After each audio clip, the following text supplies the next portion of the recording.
Welcome back to the FBS podcast, everyone. It's brought to you by the Forest Business School. And, well, we're wrapping up our climate adaptation series today. So we're going to be pulling together all the insights we've uncovered over the past few months.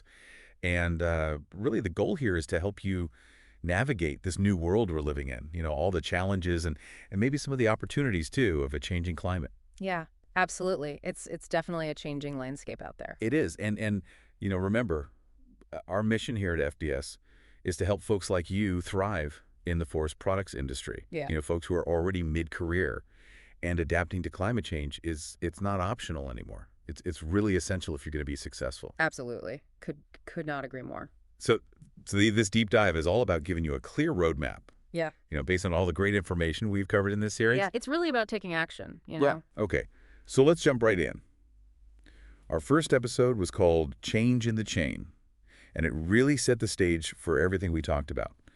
We learned that winter temperatures in the Northeast are up over 4 degrees Fahrenheit since the 1980s. Yeah, that's huge. It is, which has meant, logging is becoming increasingly unpredictable. Yeah, and shorter seasons, less wood coming out of the forest. It impacts every single stage of the supply chain. What really struck me about that episode was that shorter logging seasons mean less wood is coming out of the forest. And that impacts every single stage of the supply chain. It's amazing how a seemingly small temperature shift can have those cascading consequences. Yeah, and it's not just about the environment. Right. It disrupts the entire flow of wood, impacts mills, manufacturers, and ultimately, your bottom line. Yeah, it can. That leads directly into episode 2, a climate vulnerability assessment, where we explored the urgent need for adaptation. We talked about BMPs, road upgrades, new harvesting systems. All really practical on-the-ground solutions that can help us manage these risks. Absolutely. The key takeaway from that episode, I think, is that anticipating these challenges is so much more effective than reacting to them after the fact. Yeah, proactive, not reactive. I like that. Which is why episode 3, the adaptation toolkit, felt so important. Yeah, really important. It gave us concrete strategies and resources to put these ideas into action. A fantastic resource, full of practical advice. It is. Speaking of practical advice, episode 4, warmer, wetter logging, focused on how these changing conditions are actually playing out in the woods. Yeah, how are these changes actually impacting people on the ground? Yeah.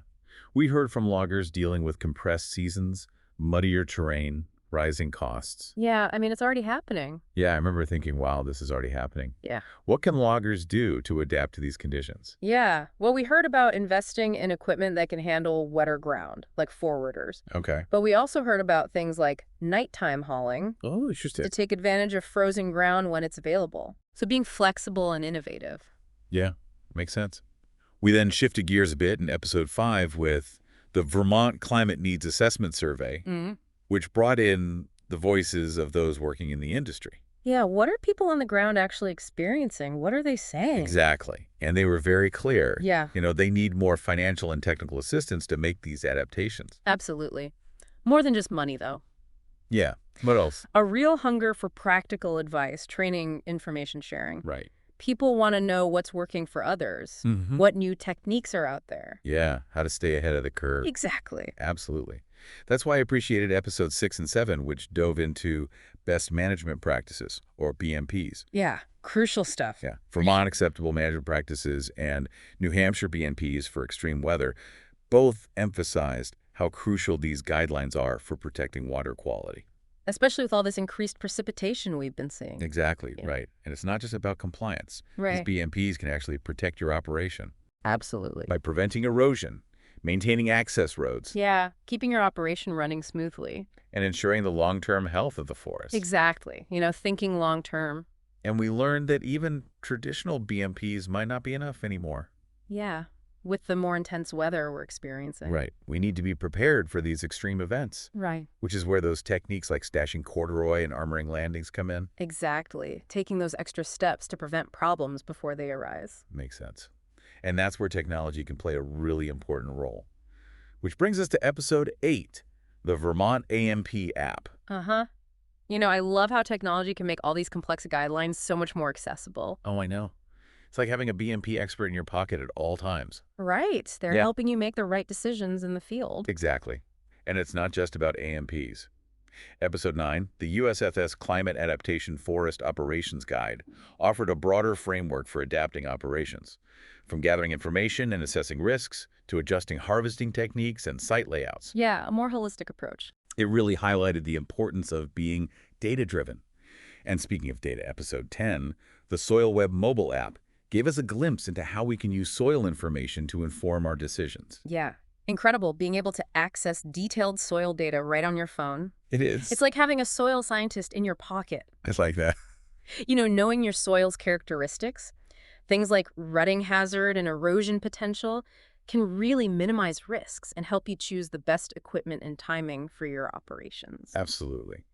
Now, this is where things got really interesting for me. Episode 11, critical change in forestry, Oh, yeah. project management. Right. What does that have to do with climate adaptation? It might seem like an unusual connection, It- but unpredictable weather can really throw a wrench into the best laid plans. Yeah. We learned that critical chain project management can help you anticipate delays, adjust your schedule, and ultimately complete projects on time, despite those inevitable challenges that pop up. So it's about working smarter, not harder, especially in the face of all this uncertainty. Right. And in episode 12, logger viability, we really got down to brass tacks. Yeah. How can loggers adapt and stay profitable with all these changes? Exactly. That episode emphasized the need for diversification. Right. If logging seasons are becoming shorter and less predictable, Yeah. it makes sense to explore other income streams. Makes a lot of sense. Things like excavation trucking, even firewood sales. Mm-hmm. These can all help supplement your income and build resilience into your business. Absolutely. Creating a safety net. Exactly. And before we get to today's episode, we covered two more incredibly useful tools, the Vermont Woods app in episode 13, and finally the synthesis session in episode 14. Wow. So looking back at these past 14 episodes, it's amazing to see how much ground we've covered. It is. But what's really exciting is that all of these individual pieces fit together to form a much bigger picture. I like that. So let's zoom out a bit and look at some of the overarching themes that have emerged from this series. Sounds good to me. What stands out to you as a key takeaway? Well, I think one of the most striking things we've seen is how interconnected every part of the forest products industry is. Yeah, it is. Think about that domino effect we talked about earlier. When climate change disrupts logging, Yeah. it sends ripples through the entire system. Mills, manufacturers, landowners, everyone feels it. You're right. It Yeah. really highlights how much we all depend on each other. So what does that interconnectedness mean for someone trying to run a successful business in this industry? I think it means we need to break down those silos and start working together. Okay. Imagine if loggers, foresters, and mill owners were all sharing information and coordinating their strategies. Yeah. We could adapt much more effectively as a whole. Collaboration is key. Got it. Got it. Now, something else that really stood out to me throughout this series was the role of technology. From the Vermont AMP app to SoilWeb. It seems like there's an app for everything these days. It's incredible how technology is empowering us to make more informed decisions. It is. Remember that episode on SoilWeb? I do. Imagine being able to pull out your phone, check the soil conditions right where you are, Right. and instantly know the best approach for harvesting or road building. Yeah. That's a game changer. It's like having a whole team of experts in your back pocket. Right, they're with you. But is technology enough on its own?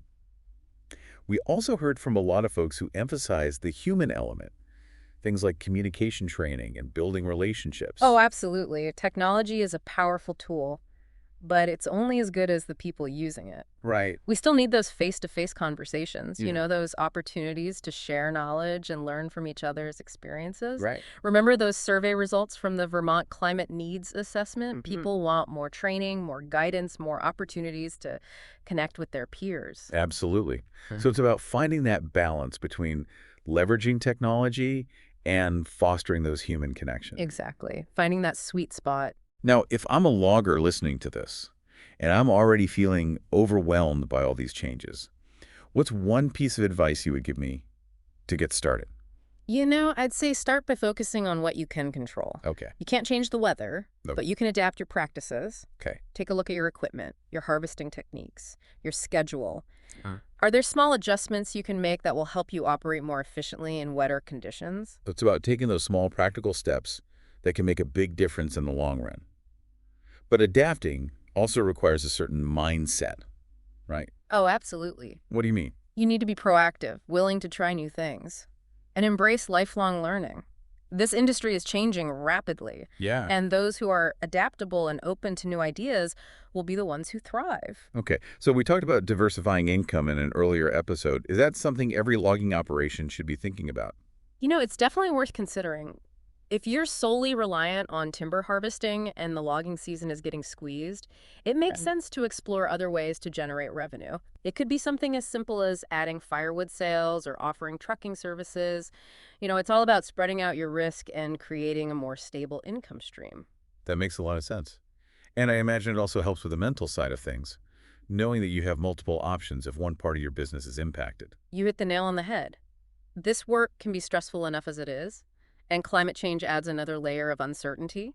So taking steps to make your business more resilient can also help you feel more confident and in control. So we've talked about collaboration, technology, diversification, and even the mental aspect of adapting. Is there anything we're missing? What's the one big takeaway you want listeners to walk away with from this whole series? The big takeaway is that adaptation isn't a one-time fix. Why? It's an ongoing process. The climate is changing, the industry is evolving, and we need to constantly be evaluating our practices, making adjustments, and learning as we go. So it's not about finding the right answer. It's about being flexible and responsive to whatever challenges come our way. Exactly. And that's where that proactive mindset we talked about becomes so crucial. It's about anticipating those challenges and having a plan in place to address them. We've covered so much ground in this series. It's a lot to digest. For someone who's been in this industry for a while, it can feel overwhelming. I understand that change can be daunting, especially when you've been doing things a certain way for a long time. But I also think there's an incredible opportunity here. We're on the cusp of a new era in forestry, Okay. one that's more data-driven, more technologically advanced, and more responsive to the changing needs of our environment and our economy. That's a great way to look at it. It's not just about surviving these changes. It's about thriving in this new landscape. Exactly. So what advice would you give to someone just starting out in the industry? Mhm. What skills or knowledge will be most valuable in the years to come? I'd say embrace the idea of being a lifelong learner. Don't be afraid to try new things, experiment with new technologies, and constantly seek out new information. It's not just about knowing how to run a chainsaw anymore. Right. It's about being adaptable, resourceful, and always willing to learn and grow. Exactly. And I think that's something we can all benefit from, no matter where we are in our careers. We've talked about the importance of collaboration, and I think that extends to learning from each other. Yeah. Share your successes, your challenges, your ideas. We're all in this together. Absolutely. We're all part of this evolving industry, and we all have a role to play in shaping its future. We've explored a lot of different strategies and tools in this series, everything from BMPs to project management to mobile apps. But ultimately, it all comes down to action. Hmm. What are our listeners going to do with this information? That's the million-dollar question, isn't it? Yeah. Knowledge is power, but only if we put it into practice. I hope this series has inspired our listeners to take action, to make those small changes, to explore those new technologies, to reach out to their colleagues and share ideas. So as we wrap up this final episode of the FBS Podcast Climate Adaptation Series, let's leave our listeners with one final thought-provoking question. Knowing what you now know, what one action will you take this week to prepare your business for the change in climate? Think about it, folks, and then go out and do something. Thanks for joining us on this journey. We'll be back soon with more insights and resources to help you navigate the ever-changing world of forestry. Until then, stay curious, stay informed, and stay engaged. One of the most striking things is how interconnected everything is.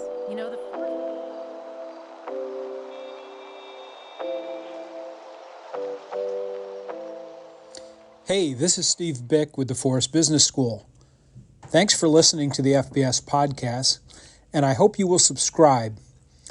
The truth is, these deep dives barely scratch the surface of some of the topics we cover in the Forest Business School programs, and the podcast is a way of reaching a wider audience. Check out my website at vtfbs.com for more information. Reach out if you want to talk about one of the FBS programs or have custom training or project needs that you'd like to discuss. Again, thanks for listening to the FBS podcast.